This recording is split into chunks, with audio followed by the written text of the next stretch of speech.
will yoga improve lifting performance? I mean, there's like some lifts in yoga, right? Like partner yoga, you ever done that? I've never done any yoga. You never done any yoga? No. Do you know how many like dates I've been on for yoga?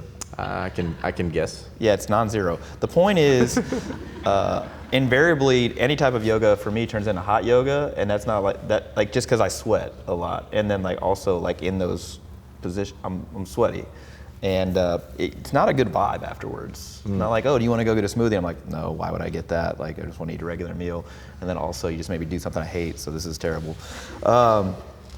Yeah, insta-ghost. No, will yoga improve lifting performance?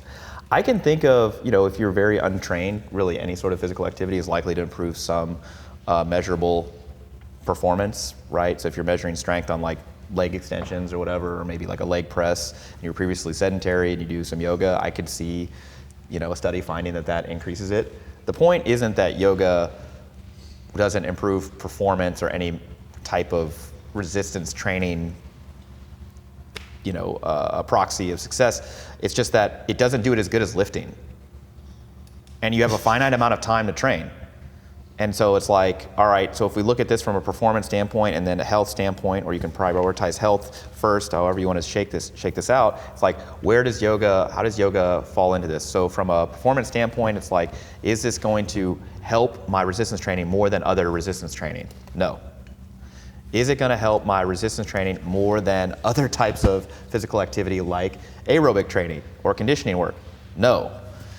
Okay, so how is it going to help my resistance training? It's like, it's probably not going to benefit it that much directly, but if you have all the extra time in the world and you really like yoga, like knock yourself out. No one's saying it's going to hurt you. I don't think that's going to be the case, unless it's like hot yoga and you're doing a ton of it.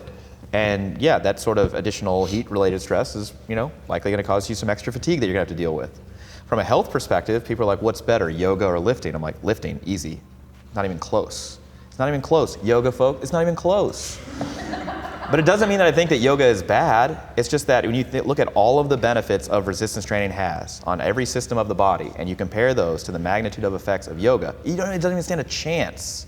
It doesn't even stand a chance. All right. In addition, again, you don't have to be a hot, sweaty mess after any type of.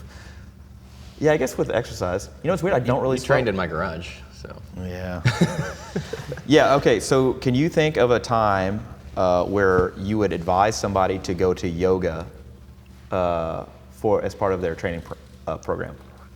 Not unless that's just what they wanted to do. I mean, I think. Yeah. I don't think that there is anything specific enough about yoga as it relates to lifting performance that, as Jordan was saying, that doing yoga would provide a greater magnitude of benefit compared to lifting more. Even just not doing anything else. Potentially. Yeah, but if you really like it. Yeah, exactly. And a good example is I still get in the pool and swim once a week. Yeah. And I do not go and swim once a week under the impression that it is going to help my lifting performance. Yeah. I ride dirt bikes. And I don't think it's going to help my lifting. In fact, it may hurt. It has substantially hurt your lifting performance. But I do it because I like it. Yeah. And it's okay to have physical activities that you regularly participate in that don't improve your lifting. Yeah. I think people would try to make the argument like, well, if you have like mobility restrictions and you do yoga, it's going to improve these mobility restrictions.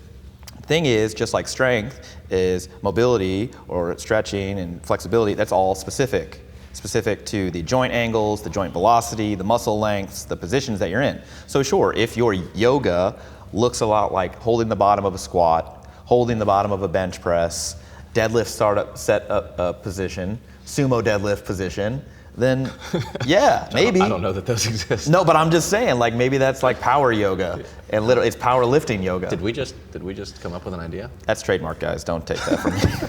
But if the sort of exposure to different ranges of motion closely resemble that of the resistance training exercises that you care about, then sure, I could see some benefit there if there was maybe a limitation before. But again, not as much as just doing the resistance training, which is very specific to that range of motion and movement velocity and muscle length.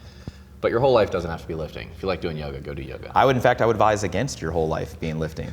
Strongly. Yeah, strongly advise against that. Okay.